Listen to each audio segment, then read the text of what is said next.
और वो जब शादी होगा लड़का लड़की में, तो जो पुरुष है वो तो रोज रात में जो सदिया होता है उसके साथ करता है ना, तो उसी में और पैदा हो जाता है।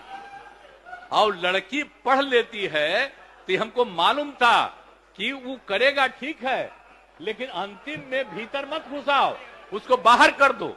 अगर कोई बात उनके मुंह से निकल आई है और उन्हें खेद और माफी मांग ली तो बात खत्म हो गई है।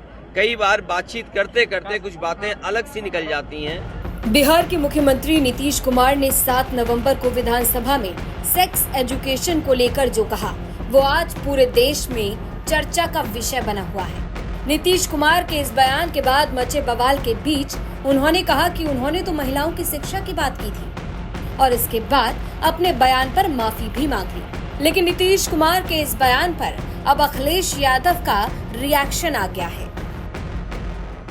और वो जब शादी होगा लड़का लड़की में, तो जो पुरुष है वो तो रोज रात में जो सदिया होता है उसके साथ करता है ना, तो उसी में और पैदा हो जाता है। और लड़की पढ़ लेती है तो हमको मालूम था कि वो करेगा ठीक है, लेकिन अंतिम में भीतर मत घुसाओ, उसको बाहर कर दो। करता तो है, तो उसी में अब समझ लीजिए संख्या घट रही है।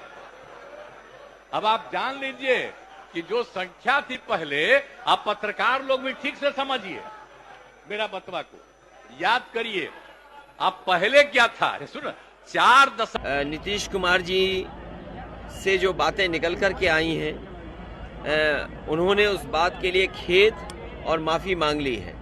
अगर कोई बात उनके मुंह से निकल आई है और उन्हें खेद और माफी मांग ली तो बात खत्म हो गई है।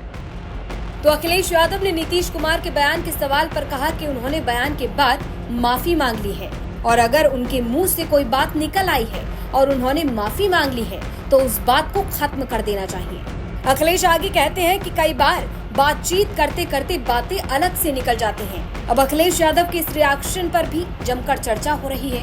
वहीं इस पर अपनी राय कमेंट बॉक्स में जरूर रखें। मध्य प्रदेश के छतरपुर से लोकेश चौरसिया की रिपोर्ट, यूपीदा।